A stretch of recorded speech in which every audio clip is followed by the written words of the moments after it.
자, 우리 오늘은 우리 지난주 본문 가지고 한 번 더 나누겠습니다. 요한복음 6장 1절부터 15절까지의 말씀. 요한복음 6장 1절부터 15절까지의 말씀 한 번 더 같이 저랑 교독하면서 읽겠습니다. 그 후에 예수께서 디베랴 갈릴리 바다 건너편으로 가시매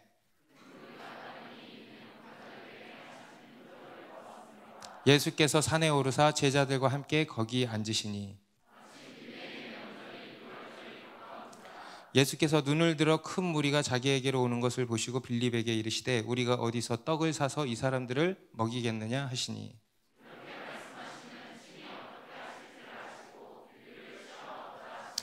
빌립이 대답하되 각 사람으로 조금씩 받게 할지라도 200데나리온의 떡이 부족하리이다.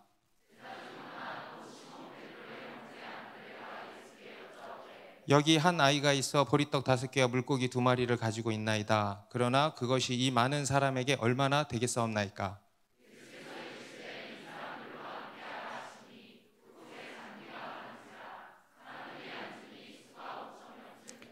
예수께서 떡을 가져 축사하신 후에 앉아있는 자들에게 나눠주시고 물고기도 그렇게 그들의 원대로 주시니라.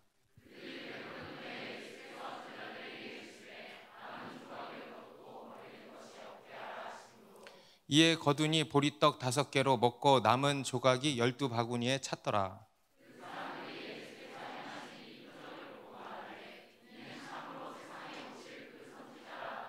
그러므로 같이 읽습니다. 그러므로 예수께서 그들이 와서 자기를 억지로 붙들어 임금으로 삼으려는 줄 아시고 다시 혼자 산으로 나가시니라. 네. 우리 지난주에 나눴던 본문인데 오늘 한 번 더 좀 나눠야겠다는 감동이 있어서 이렇게 한 번 더 살펴보도록 하겠습니다. 원래는 제가 이제 이 오병이어 기적 사건은 저도 몇 차례 설교를 했고 또 여러분들도 잘 아는 본문이고 이렇게 해서 그냥 빌립의 시험에 포커스를 맞춰가지고 말씀을 전하고 다음 본문으로 넘어가려고 했는데 이번 주에 주중에 계속 마음에 부담이 계속 있어서 뭔가 주님이 인도하시는 것 같다 싶어가지고 다시 이제 후반절을 가지고 좀 말씀을 나누려고 합니다. 우리 지난주에는 이제 예수님께서 빌립을 시험하신 이 장면을 가지고 좀 이것에 포커스를 맞춰서 우리가 말씀을 나누었습니다. 요한복음에만 기록된, 사복음서에 다 기록된 오병이어 기적 사건이지만 그 중에 요한복음에만 기록된 내용이 있는데 그 중에 하나가 이 빌립의 이야기입니다. 예수님이 빌립에게 이제 물으신 거예요. 우리가 어떻게 이 많은 사람들을 먹이겠느냐. 그렇게 해서 빌립을 시험하신 거라 그랬죠. 그러면서 이제 하나님이 하시는 시험, 하나님이 하시는 믿음의 시험이라고도 하겠는데 이러한 믿음의 시험이 있다고 했습니다. 그리고 우리는 이런 시험을 통해서 우리가 믿음이 더 연단되고 그리고 또 복 주시기 위해서 이런 시험을 하시는 거라 그랬잖아요. 그래서 우리는 이 믿음의 시험을 잘 통과해야 되겠다 이런 말씀을 나누었습니다. 우리는 어떤 문제 앞에서 어떤 불가능한 상황 앞에서 우리의 인간적인 생각으로 반응을 하게 되잖아요. 그런데 그것이 아니고 이제 그때 주님이 딱 보시는 거예요.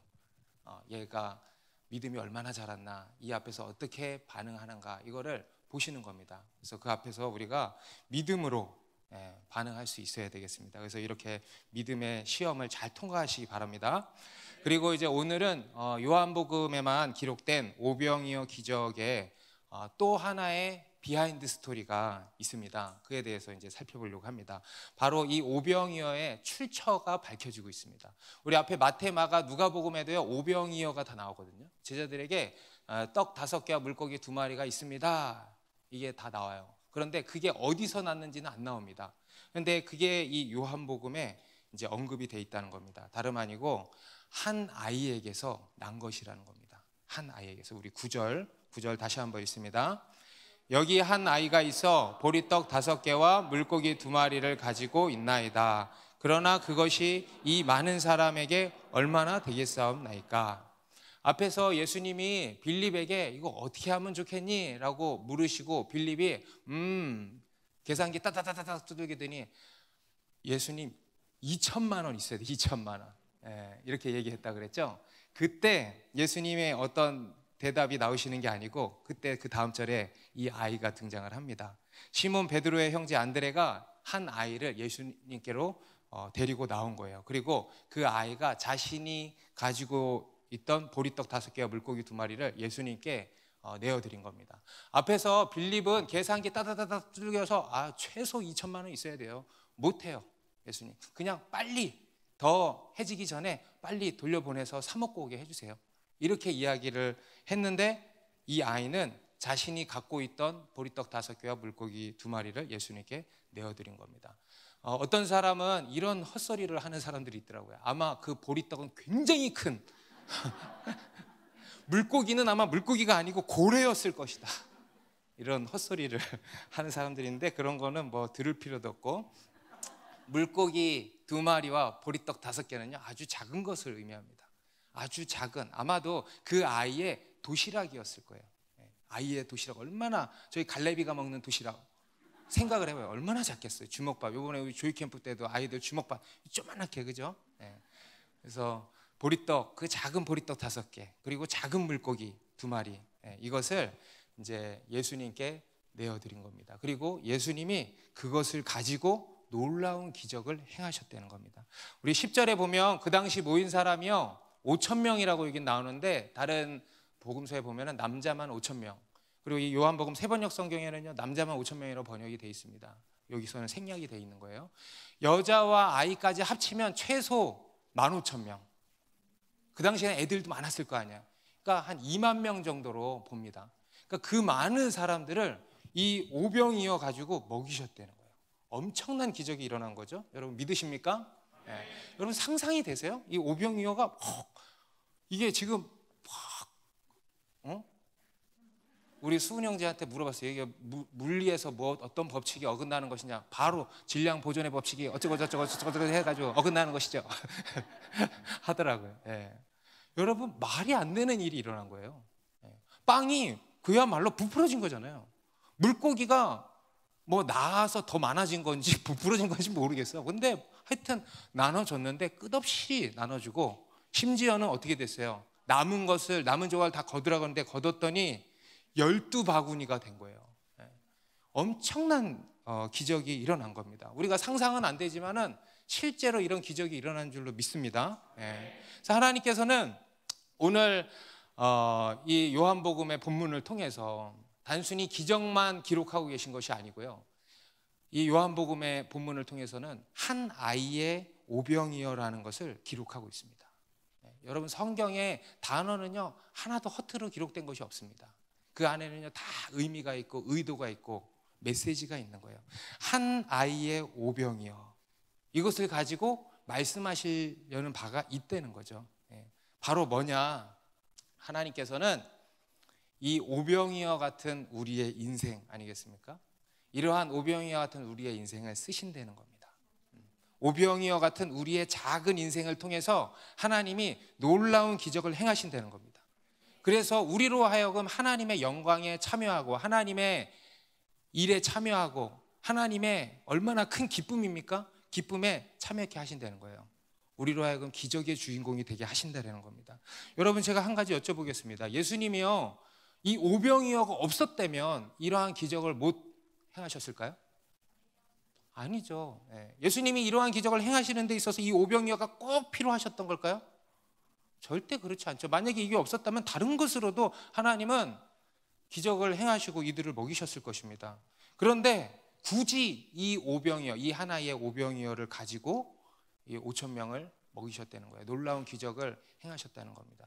이것은 뭘 의미하냐면 우리의 이러한 작은 오병이어 같은 인생을 쓰신다는 거예요. 약하고 보잘것없는 형편없는 우리 인생을 통해서 놀라운 기적을 행하시고 하나님의 위대한 일을 하신다라는 것을 지금 보여주고 계신다는 겁니다. 그럼 우리 사무엘상에서도 살펴보고 있는 다윗의 인생을 보십시오. 여러분 다윗의 인생이 막 어마어마한 그런 인생이었습니까? 아니죠. 그도 이새라고 하는 아주 한 평범한 사람의 집에 막내 아들로 태어나서, 그 당시에 막내는요 정말 장자가 아주 최고인 시대였기 때문에 막내는 그냥 쳐주지도 않았어, 아들로. 그리고 이제 아버지의 양떼나 돌보는 별 볼 일 없는 소년 아니었겠습니까? 그런데 그 소년을 하나님이 부르신 거예요. 그리고 골리앗과의 전투에 세우신 거예요. 그리고 골리앗과의 전투에서 이기게 하시고 이스라엘이라는 한 나라의 왕으로 세우신 거 아니겠습니까? 여러분, 다윗이 골리앗과의 전투에서 골리앗 앞에 나갔을 때 들고 나간 게 뭔지 아세요? 물맷돌 몇 개, 시내에서 매끄러운 돌 5개를 취했다 그랬어요.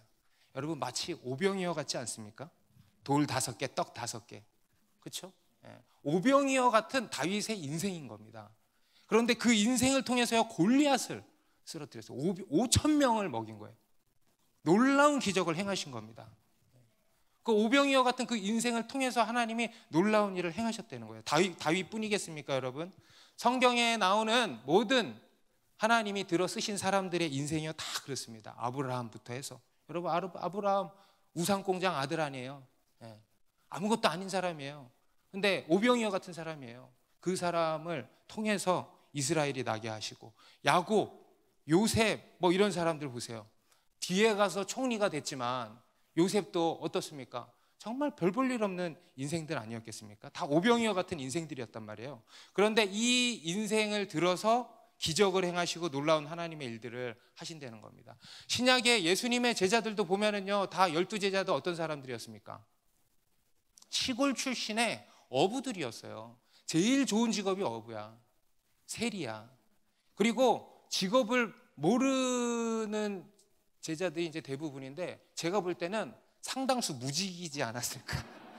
취준생, 진로를 고민하고 막 이런 청년들. 그러니까 정말 그야말로 별 볼 일 없어 보이는 그런 인생들이었다는 겁니다. 근데 그런 인생들을 예수님이 부르셔가지고 사도가 되게 하신 거예요. 하나님의 예수 그리스도의 복음을 전하는 그 놀라운 일에 참여케 하시고 그 놀라운 기적의 주인공들이 되게 하셨다는 겁니다. 여러분, 이게 하나님이 하시는 일이에요. 하나님이 행하시는, 일하시는 방법이 이렇습니다. 여러분, 우리 하나님의 주특기가 뭔지 아세요? 막장 인생을 들어서 쓰시는 게 하나님 주특기야. 오병이어 같은 인생을 통해서. 잘난 사람은 그렇게 안 쓰셔. 재미가 없나 봐. 하나님의 주특기는요, 막장 인생, 갈 때까지 가는 인생, 어디로 갈지 몰라서 정말 방황하는 인생, 낭망에 있는 인생, 절망에 빠져 있는 인생, 이런 인생을 들어서 놀랍게 쓰신다는 거예요. 참 기가 막히죠. 우리 고린도전서 1장 26절에도 사도 바울이요, 이러한 하나님을 잘 알고 고린도 교회 사람들한테 이렇게 얘기를 했는데, 우리 세번역 성경을 한번 읽겠습니다. 여러분들 읽어주세요. 시작.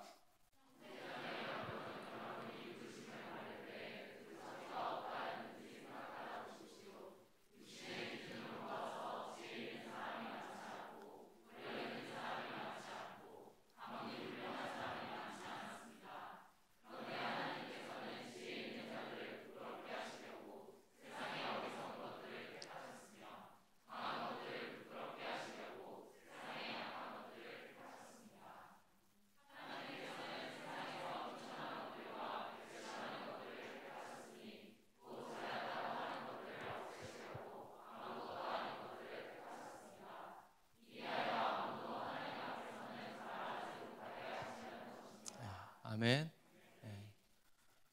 바울 사도께서, 하나님께서 바울 사도를 통해서 지금 우리에게 말씀하시는 거예요.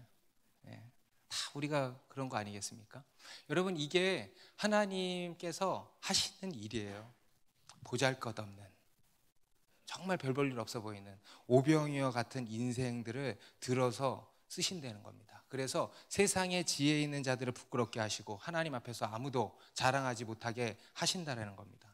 그리고 이제 또 한편으로 우리 입장에서 이것은 뭡니까? 이것은 큰 선물이죠. 예수 믿는 인생의 또 한 가지 복이 여기에 있는 겁니다. 의미 없고 가치 없고 세상에서 쓰임받지 못하는 그러한 우리 인생에 주시는 복음인 거예요. 하나님께 쓰임받는 인생이 되게 하신다는 겁니다. 여러분, 하나님은요, 우리에게 큰 복과 선물을 많이 주셨습니다. 영원한 생명 주셨죠. 사망이 무너진 줄 믿습니다. 영원한 생명을 주시고 자녀되는 권세를 주시고 천국 소망을 주시고 성령을 주시고 놀라운 선물들을 주셨습니다. 그런데 또 한 가지 주신 선물이 뭐냐면요, 우리에게 새 인생을 주셨다는 거예요. 새로운 삶, 새로운 삶을 주셨다는 겁니다. 곧 하나님께 쓰임 받는 삶. 세상에게 쓰임 받는 삶이 아니고 하나님께 쓰임 받는 삶. 여러분, 우리 인간에게 있어서, 우리 인간의 인생에 있어서 최고의 인생이 있다면 어떤 인생일까요? 네, 하나님께 쓰임 받는 인생이 최고의 인생이겠죠. 그죠? 뭐 잘 먹고 잘 살고 돈 많이 벌고 더 막 열심히 해서 업적 남기고 이름 남기고 이런 게 최고의 인생이냐? 그렇지 않다는 겁니다. 여러분, 우리 인간의 인생 중에 최고의 인생은 하나님께 쓰임 받는 인생입니다. 하나님이 쓰시는 인생입니다. 그래서 우리가 예수를 믿으면은 자연스럽게 어떤 생각이 들어오게 되냐면, 나도 하나님께 쓰임 받고 싶다는 이런 열정이 자연스럽게 생기는 거예요. 누가 가르쳐 주지 않았는데도. 제가 예전에 한번 제 간증하면서 이런 얘기 드렸죠. 중학교 1학년 때 어머니 따라서 교회 수련회 끌려갔다가 거기서 저녁 집회 때 은혜 불 받아가지고 불 속에라도 들어가서, 그게 불 속에라도 들어가는 게 뭔지도 모르면서 불 속에라도 들어가서 찬양을 부르면서 하나님 나를 써달라고 눈물을 흘리면서 기도했다고. 지금 생각해보면 너무 신기해요. 중학교 1학년짜리가 무슨 생각으로 그러고 있었을까? 네. 무언가에 붙들린 거지, 그죠? 그리고 나서 이제 뭐 어떻게 하다가 이제 10수년의 방황기를 거치다가 다시 주님이 강권적으로 부르셔가지고 다시 만나주시고 더 사랑하는 교회 만나게 해주시고, 그리고 다시 그 꺼진 불씨가 확 타오르는데 그와 동시에 똑같은 고백이 나오는 거예요. 하나님, 나를 써주십시오. 쓰임 받고 싶습니다. 그래서 그때 늘 즐겨 불렀던, 좋아했던 찬양이 주님 내가 여기 있사오니. 그 찬양 너무 좋은 거예요. 그 찬양 늘 부르고 다니고 막 그랬어요. 제가 아는 한 선교사님은 지금 이제 선교단체 대표신데, 예수님 만나고 마음에 정말 이분도 하나님께 쓰임 받고자 하는 열정이 막 올라오는 거예요. 그래서 선교사로 헌신을 하셨어요. 그런데 문제는 하나님이 불러주시질 않는 거야. 선교지로 불러주시질 않는 거야. 그래서 이분이 어떻게 하셨냐면은 그 당시 김포공항에 가셔가지고 진짜로 김포공항 앞에 가서 비행기 날아가는 거 볼 때마다, 하나님, 나는 언제 보내주시는 겁니까?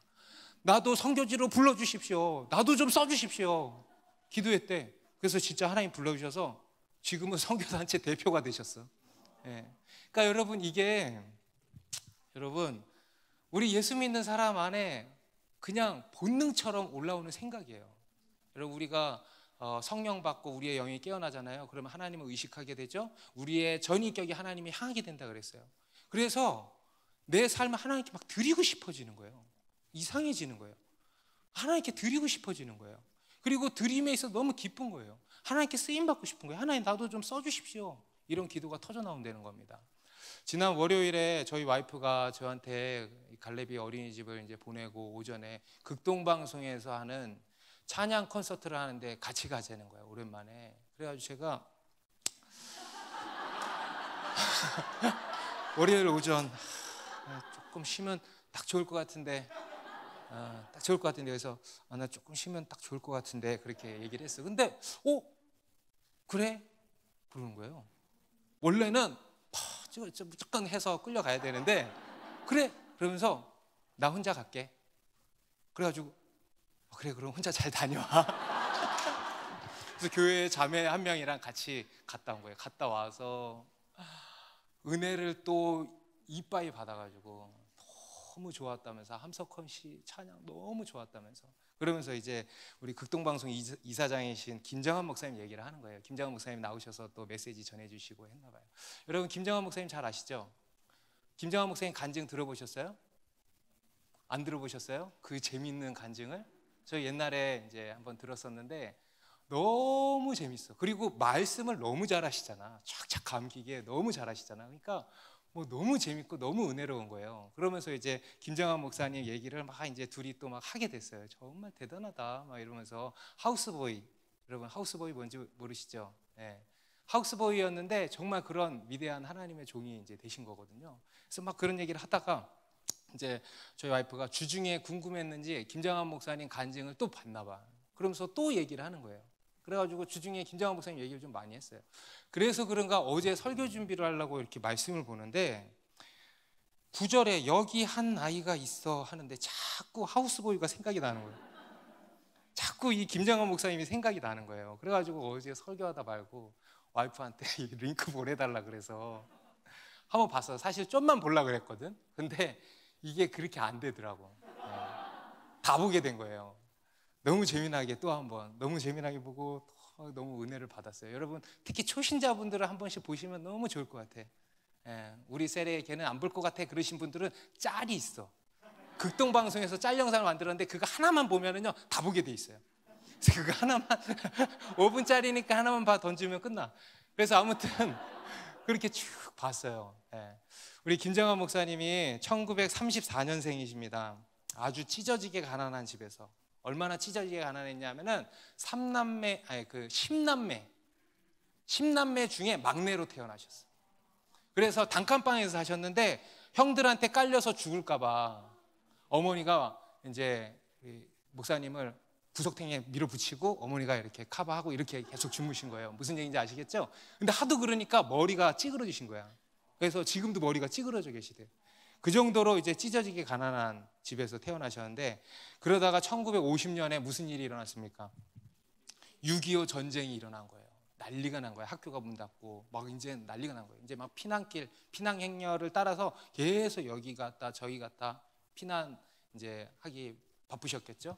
그러다가 어느 날 하루 미군 부대의 친구들이랑 초콜릿도 아니고 초콜릿들을 얻어 먹으려고 갔다가 한 미군이 심부름 시키면서 이 심부름 이제 해라 그럼 초콜릿 줄게 해가지고 목사님 심부름 해주고 초콜릿 먹고 심부름 해주고 비누도 받아오고 심부름 해주고 껌도 받고 막 이렇게 한 거예요. 근데 이제 목사님이 너무 똘똘하시고 눈치도 빠르고 하니까 이 미군이 너 넘버원이라 그랬대. 그래가지고 나중에 너 우리 따라갈래? 우리 따라갈래? 해가지고 이제 목사님이 집에 가서 어머니한테 엄마 나 저 미군 저분들 따라가고 싶다고. 그러니까 어머니가 돼지고 싶으면 가라 그랬대. 근데 이분이 돼지고 싶으면이라는 말을 못 들은 거야. 그래서 그래 가라 그런 줄 알고 트럭에 매달려서 어디 가는 줄도 말고 간 게 경상도 어디더라? 경산인가? 거기까지 간 거예요. 그래서 거기서부터 이제 정식적으로 미군 하우스보이가 되신 거예요. 미군 이제 일종의 그 집안일을 하는 소년인 거죠. 하우스보이가 되신 거예요.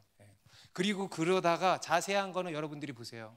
그러다가 칼 파워스라고 하는 상사, 미군이죠. 상사의 도움으로 그 사람이 너 미국 갈 생각 없냐? 내가 보내줄게 해가지고 이분이 미국에 홀로 간 거예요. 미국에 홀로 어떻게 뭐 간증이 너무 많아. 그래가지고 이제 미국에 가서 거기서 학교도 가게 되고 이 칼 파워스 상사가 학교도 다 보내주고 그래서 거기서 이제 예수도 믿게 되고 그리고 원래는 이제 김정한 목사님이 대학에 가서 자기가 정치 공부를 해가지고 한국 와서 정치인이 되다 정치해야 되겠다 이렇게 생각을 했대. 근데 예수 믿고 하나님이 너는 정치할 사람은 많으니까 너는 목사가 돼서 네 가족 구원하고 사람들을 전도해야 된다. 이렇게 해가지고 이분이 신학교를 가셔서 목사가 되신 거예요. 그리고 미국에서 트루디 사모님이 트루디 사모님 미국인이에요. 트루디 사모님을 만나가지고 결혼하고 이제 한국에 돌아오신 거죠. 그리고 한국에 와서 온 가족 조카들까지 다 전도하고 그리고 그뿐이겠습니까? 정말 지금은 뭐 여러분들 잘 아시는 것처럼 우리나라에 가장 영향력 있는 목사님이 되신 거예요. 빌리그레암 1973년도인가요? 빌리그레암 집회 때 이분이 통역하셨죠. 그죠? 그리고 뭐 우리나라의 역대 대통령은 다 만났어요, 이분은. 얼마 전에 우리 당선인 부부도 만났잖아요. 물론 정치인들은 이용해 먹는 것도 있지만 그거를 아시고도 이분은 다 만나서 선한 영향력을 끼치시는 거예요. 웬만한 유명한 정재계 인사들은요, 이분 다 만났어요. 그만큼 하나님이 이렇게 쓰시는 거예요. 이렇게 영향력 있는 사람으로 쓰시는 거예요. 정말 하나님의 위대한 종 아니겠습니까? 근데 그런 이분이 뭐 하던 인생이었다고요? 미군의 하우스보이였다니까요. 하우스보이가 하나님을 만나니까 이러한 놀라운 기적이 일어나는 거예요. 그래서 이 김정한 목사님이 하신 유명한 말씀이 있어요. 사람이 사람을 만나면 역사가 일어나고 사람이 하나님을 만나면 기적이 일어난다. 정말 들을 때마다 울컥하고 마음에 심금을 울리는 말씀이에요. 들을 때마다 정말 사람이 사람을 만나면 역사가 일어나고 사람이 하나님을 만나면 기적이 일어난다. 여러분 믿으십니까? 네. 목사님 자신의 삶을 두고 얘기하시는 거겠지만은 여러분 그뿐이겠습니까? 네. 이 말씀은요 사실 우리 모든 인생을 향한 진리인 줄 믿습니다. 네. 그 기적의 주인공들이 또한 저와 여러분들 아니겠습니까? 네. 하나님을 만나서 기적이 일어나는 사람들 아니겠습니까? 그래서 모든 인생에 적용되는 진리인 거예요. 사람이 사람을 만나면 역사가 일어나고 사람이 하나님을 만나면 뭐가 일어난다? 기적이 일어난다는 거예요. 믿으십니까? 여러분 우리가 예수님을 믿고 예수님을 만나잖아요. 우리 인생에 기적이 일어납니다. 우리 인생이요 180도 바뀌어요. 과거에는 아무런 목적 없이 그냥 세상을 쫓아서 살았어. 세상 사람들이 달려가니까 뭐야 하면서 달려가잖아 우리. 세상 사람들이 막 비트코인하고 집 사니까 근데 나도 안 할 수 없지. 여러분 하는 게 다 그런 거 아니에요? 남들이 하니까 나도 이러다 뒤처지는 거 아니야? 이러면서 사는 거 아니에요? 이게 세상을 쫓아 살아가는 거예요. 그런 우리 인생이었단 말입니다. 그런데 그러지를 않고 이제는 예수를 믿으니까 인생이 180도 바뀐 거예요. 그래서 세상 쫓지 않고 이제는 하나님 영광 위해서, 비전이라 그러죠. 하나님 나라 위해서 살게 되는 거예요. 그래서 하나님 다른 것보다 하나님 난 뭐가 됐든 쓰임 받고 싶어요. 하나님 나 좀 써주세요. 이 하나님께 쓰임 받는 기쁨, 이 맛을 보는 거예요. 그거에 중독되는 거예요. 그래서 하나님 내 인생을 좀 써주세요, 받아주세요 이러면서 그것을 향해서 달려가게 되는 거예요. 이게 바로 기적이죠. 우리 지난 주일에도 저희 교회 한 세신자 자매님이 왔는데 이분이 운동하는 분이에요. 여성 바디빌더. 예. 저는 몰랐는데 아는 사람은 다 안대요. 예. 조금 알려진 분인가 봐요. 얼마 전부터 이분이 주변 사람들이 이분한테 전도를 계속 해왔더라고요. 그러다가 저희 교회 한 자매님이 탁 데리고 온 거야. 인생 처음으로 교회 왔대. 그래가지고 이제 제 유리방에서 이제 이런저런 이야기를 나누고 또 그냥 마지막 기도를 하고 이렇게 가려고 하는데 우리 그 전도한 자매님이 목사님 기도 한 번만 더 해달라는 거예요. 이분이 이제 무슨 대회 좀 있으면 이제 5월달에 미국에서 대회가 있는데 기도 한 번만 더 해달라는 거예요. 그래가지고 아까 기도했는데 또 해달라고. 알겠다. 근데 여러분 그게 좋은 거야. 그럴 때 역사가 일어나더라고. 제가 다 기도를 알겠다, 기도해드리겠다, 기도를 하는데 마음에 팍 감동이 오는 게 뭐냐면 이런 메시지가 딱 올라오는 거예요. 그동안은 나를 위해서 이 일을 해왔다면 앞으로는 하나님의 영광을 위해서 이 일을 하게 될 것이다. 그래서 제가 그대로 전해드리고 그대로 기도해드렸어요. 근데 정말 기대가 돼요. 어떻게 될지 그분의 인생이. 그동안은 나를 위해서 또 어떤 다른 목적을 가지고 해왔다면 이제는 진짜 목적 하나님의 영광을 위해서 하게 될 거다. 그 인생이 완전히 바뀌는 거죠. 제가 그 자매님한테 그랬습니다. 자매님 인생이 완전히 바뀔 겁니다. 그랬어요. 여러분 우리 모든 인생이 다 그런 겁니다.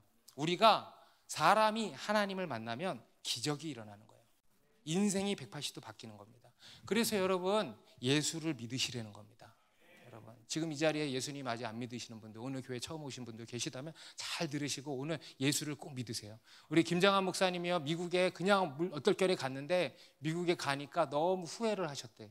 아는 사람 하나도 없고 영어도 못하고 외롭고 향수병이 확 들어온 거예요. 고향 생각나고. 그러다가 기숙사에 있던 한 신학생이 딱 와가지고 너 예수 안 믿지? 안 믿는다. 그러면서 복음을 쫙 30분 동안 전하더래. 요한복음 3장 16절 말씀. 하나님께서 세상을 이처럼 사랑하사 독생자를 주셨으니 이는 그를 믿는 자마다 멸망하지 않고 영생을 얻게 하려 하심이라. 이 말씀을 가지고 30분 동안 복음을 탁 전하고는 너 예수 믿을래? 그래서 목사님 물으셨대요. 예수 믿으면 향수병 사라지냐? 사라질 뿐만 향수병만 사라질 뿐만 아니라 평안과 기쁨이 넘치게 될 거다. 그랬더니 이분이 난 믿겠다. 그래가지고 하나님 앞에 무릎 꿇고 하나님 나는 죄인입니다. 그런 나를 위해서 예수님이 십자가에 달려 죽으신 것을 믿습니다. 이제 내 인생의 주인은 내가 아니고 하나님이십니다. 나에게 들어와 주십시오 하고 예수를 믿은 거예요. 그러니까 이 전도한 사람이 너 정말 예수를 믿었으면 너 이제 하나님의 자녀다 그러더래요. 그래서 목사님이 이거 하나 했다고 하나님의 자녀가 된다고? 그런데 그거를 믿을 수밖에 없는 게 향수병이 싹 사라졌더래요. 그리고 기쁨과 평안으로 가득 차졌더래요. 그래가지고 진짜구나 이렇게 믿게 되셨다고 하더라고요. 여러분 이게 예수 믿는 것에 대한 기적이고 역사입니다. 여러분 예수 안 믿으신 분들 예수 믿으시기 바랍니다. 예수님을 만나게 되시길 바랍니다. 예수님을 만나는 게 뭐냐? 어떻게 만나냐? 예수를 믿으면 만나는 거예요. 예수님을 믿으면요, 나의 인생의 주인으로 영접하면은요, 예수님이 내 인생에 들어오시고 우리를 만나 주시는 겁니다. 그리고 우리의 인생을요, 하나님이 태초에 설계하신 그 계획대로 이끌어 가시고 하나님께 쓰임 받는 가치 있는 복된 의미 있는 인생으로 우리를 이끌어 가실 줄로 믿습니다. 그리고 이제 두 번째로 우리 인생이 하나님께 쓰임 받는 인생이 되려면 어떻게 해야 되는가? 하나님을 만나야 되고요. 그리고 한 가지 매우 중요한 우리가 알아야 할 법칙이 있습니다. 그게 뭐냐면 우리의 삶을 하나님께 드려야 된다는 거예요. 드려야 된다. 드리는 삶, 주는 삶, 이러한 삶을 살아야 된다는 겁니다. 오늘 이 오병이어 기적은 한 어린아이의 작은 헌신을 통해서 시작된 거 아니겠습니까? 아주 작고 보잘것없는 그런 오병이어. 하지만 그것이 그의 전부인 것이죠. 그 전부를 예수님께 드렸을 때 놀라운 기적이 일어난 것입니다. 이것이 또한 이제 하나님께서 일하시는 이제 법칙이라는 겁니다. 하나님은 우리의 오병이어 같은 인생을 쓰시는데 어떻게 쓰시냐면 우리가 우리의 인생을 드릴 때, 따라해 보세요. 드릴 때 쓰신다는 겁니다. 아까도 말씀드렸지만 하나님께서 쓰신 인생들을 보면요, 다 하나같이 별 볼 일 없는 그런 오병이어 같은 인생들이라고 그랬어요. 그런데 그 인생들의 또 한 가지 특징이 뭐냐면 자기의 별 볼 일 없는 인생을 드렸다는 거예요. 여러분, 아브라함에게 하나님이 찾아가셔서 너 나 따라와라. 그때 아브라함이 어떻게 했습니까? 따라갔어요. 그게 뭐예요? 드렸다는 거예요. 여러분, 드려보세요. 드려보세요. 인생 마지막에 이삭을 하나님께 드리라 그랬잖아요.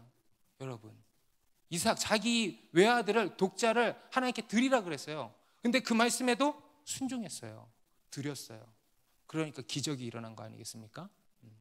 야곱도 요셉도 마찬가지예요. 물론 그들은 처음에는 움켜쥐는 삶을 살았죠, 야곱. 그런데 하나님이 그를 바꾸시는 거예요. 라반 집에서 14년을 종살이 시키시면서 주는 삶, 드리는 삶, 섬김의 삶, 주님 앞에 내어주는 삶, 이런 삶으로 바꾸시는 거예요. 요셉도 지밖에 모르는 캐릭터였잖아요. 그런데 종으로 팔려가고 감옥에 들어가고 감옥 안에서도 다른 죄수들 섬기게 하시고 이렇게 해가지고 섬김의 사람으로 바꾸신 거예요. 그리고 그런 삶 가운데 기적이 찾아온 겁니다. 그런 삶 가운데 우리 지난주 큐티 본문이었던 룻기도 보면 여러분, 룻의 인생을 한마디로 표현하자면요, 주는 삶이에요. 모압 여인이었잖아요. 남편은 죽었어요. 그리고 자기 그 동서처럼 자기 새로운 인생을 찾아서 갈 수도 있었습니다. 그런데 그러질 않고 어머니의 하나님을 믿는 믿음으로 시어머니를 끝까지 쫓아간 거예요. 끝까지. 그리고 이제 시어머니를 봉양해야 되니까 남의 집 밭에 가가지고 이삭 줍기를 하면서 산 겁니다. 그런 주는 삶, 드리는 삶을 산 거죠. 그랬더니 어떻게 됐습니까? 기적이 찾아온 거예요. 보아스를 만나가지고 결혼하게 되고 나중에 다윗의 증조 할머니가 되죠. 마태복음 1장에 예수님의 족보에 올라가게 되죠. 기적이 일어난 거예요. 주는 삶, 드리는 삶, 여기서 기적이 일어난다는 겁니다. 이런 이야기는 너무 많아요. 사도행전 9장에도 가면은 요바에 다비다, 도르가라고 하는 여제자가 있는데 이 여인이요, 성경에서 뭐라고 기록하냐면 선행과 구제하는 일을 심히 많이 했다 그래서 심히, 여러분 얼마나 많이 했으면 성경이 심히 많이 했다 그래요. 그런데 그래서 그랬는지 병이 나서 죽게 된 거예요. 그러니까 그 주변에 다른 사람들이 너무 안타까워해가지고, 얼마나 안타까워했으면 그 옆에 어디입니까? 저 어딘지 생각이 안 나네. 그 근처에 베드로가 왔다는 소문을 듣고 베드로를 청한 거예요. 좀 와달라. 그러니까 베드로가 와가지고 사람들 다 내보내고 기도해가지고 이 다비다가 살아나는 놀라운 기적이 일어나죠.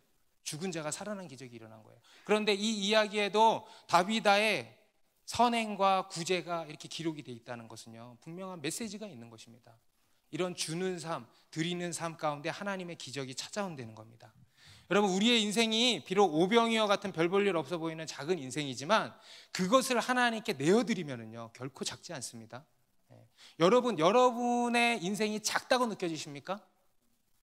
그래서 아쉽습니까?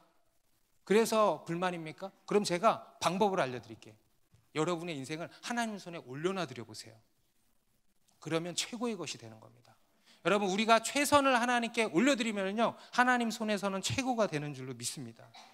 여러분, 이게 우리 그리스도인의 삶이에요. 우리 그리스도인의 삶은요, 주는 삶이라는 겁니다. 세상은 주는 것보다 뭘 좋아해요?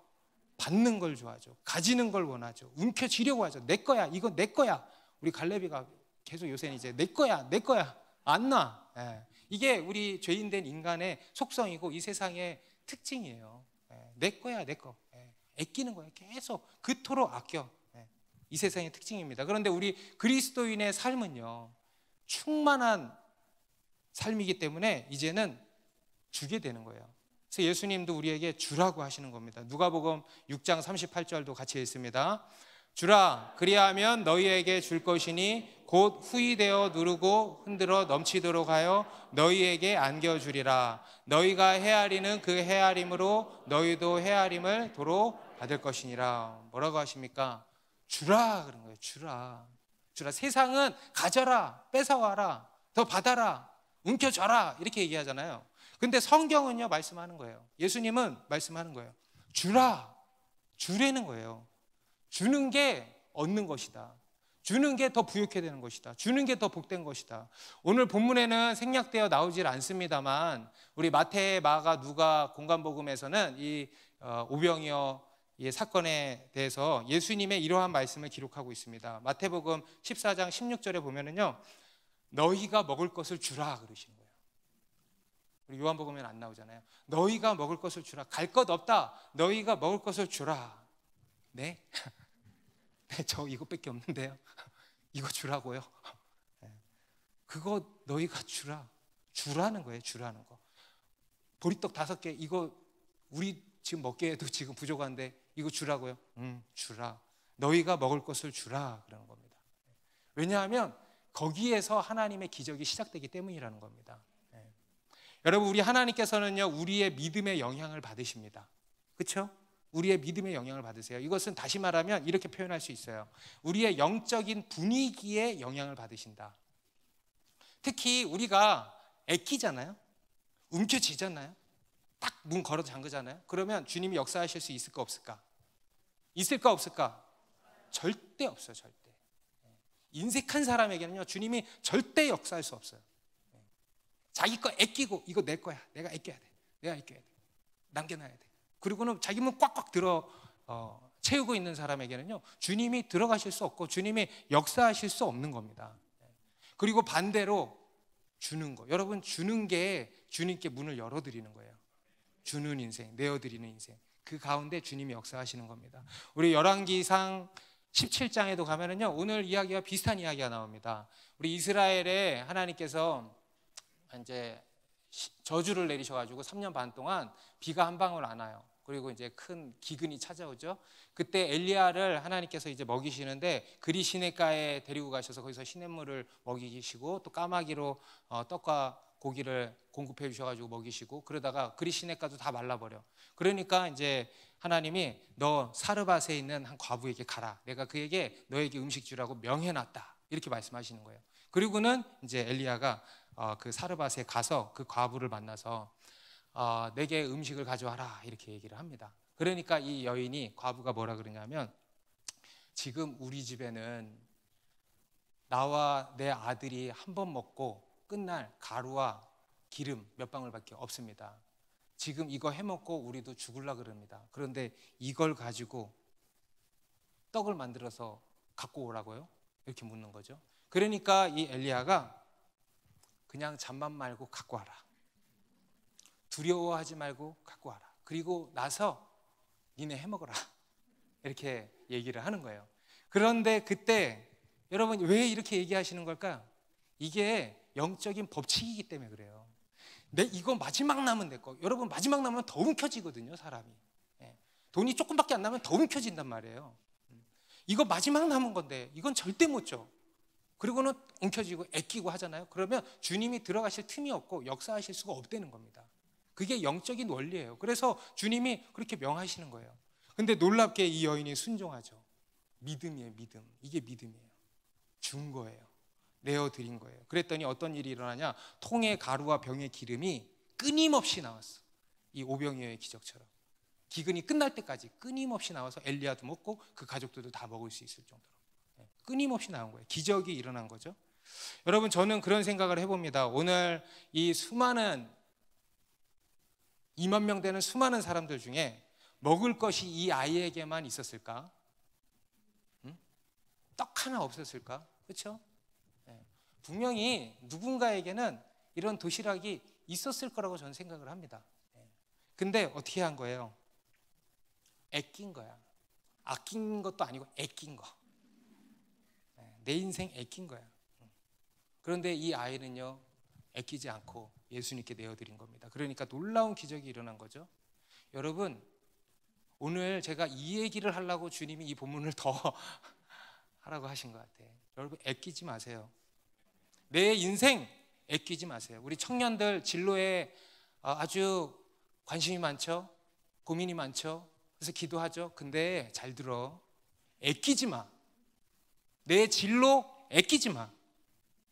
무슨 말인지 알겠어요? 내 청춘 아끼지 마. 내 앞으로의 미래 아끼지 마. 내 결혼, 내 가정 아끼지 마세요.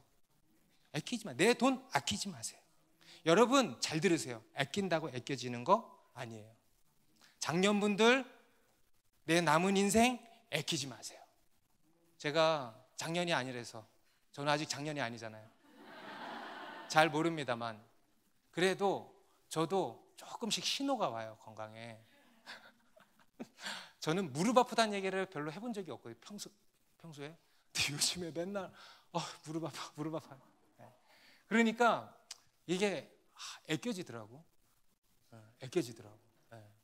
체력도 딸리고 하니까 몸이 아껴지더라고. 근데 여러분, 그러면 안 된다는 거예요. 건강, 남은 건강 아끼지 마세요. 왜냐? 아낀다고 아껴지는 게 아니라 말씀입니다. 내가 아끼면 여러분 잘 아껴질 것 같으세요? 여러분의 인생이? 내 인생 내가 잘 계획해가지고 잘 아껴가지고 계획적으로 잘 쓰면 그렇게 잘 될 것 같으세요? 인생이 그렇게 내 생각대로 잘 돌아가던가요? 그렇지 않다는 거예요. 여러분, 아끼지 마세요. 하나님 앞에서 아끼지 마세요. 우리 김장한 목사님이 어떤 한 인터뷰한 영상도 또 보게 됐어. 어제 설교 준비를 안 하고 계속 그것만 봐. 그분이요, 올해 89이에요. 여러분, 빌리 그레함 목사님이 몇 세에 돌아가신 줄 아세요? 99세에 돌아가셨어요. 김장한 목사님 89세이신데 굉장히 정정하시죠. 목소리가 쾌랑쾌랑해요, 아직도. 근데 건강의 비결이 뭐냐 물어본 거예요. 그러니까 김장한 목사님이 나는 약도 먹은 거 없고 한 게 하나도 없대, 사실. 근데 내가 생각해 봤을 때 건강은 그냥 하나님이 나를 쓰실 때가 계속 있어서 건강하게 해주신 것 같다는 거예요.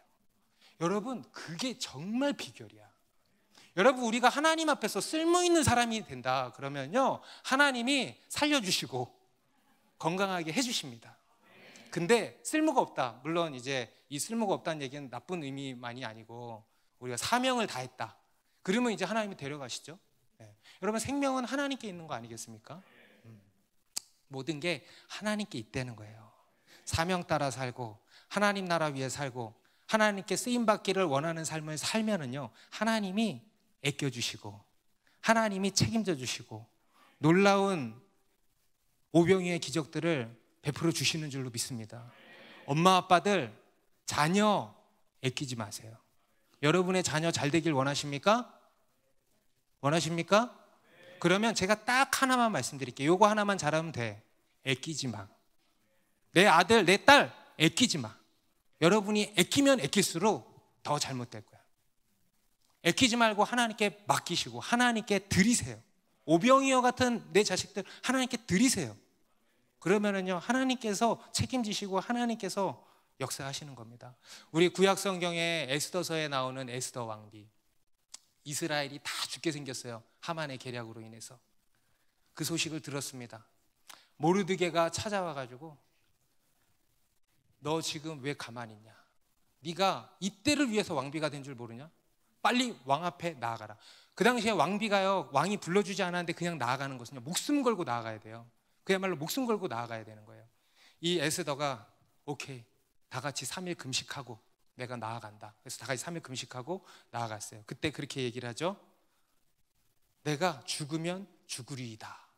죽으면 죽으리이다 하고 나아갔어요. 그리고 정말 하나님께서 기적을 베풀어 주셔서 놀라운 역전이 일어난 거 아니겠습니까? 여러분, 만약에 에스더가 자기를 아끼고 드리지 않았다, 그럼 어떻게 됐을까?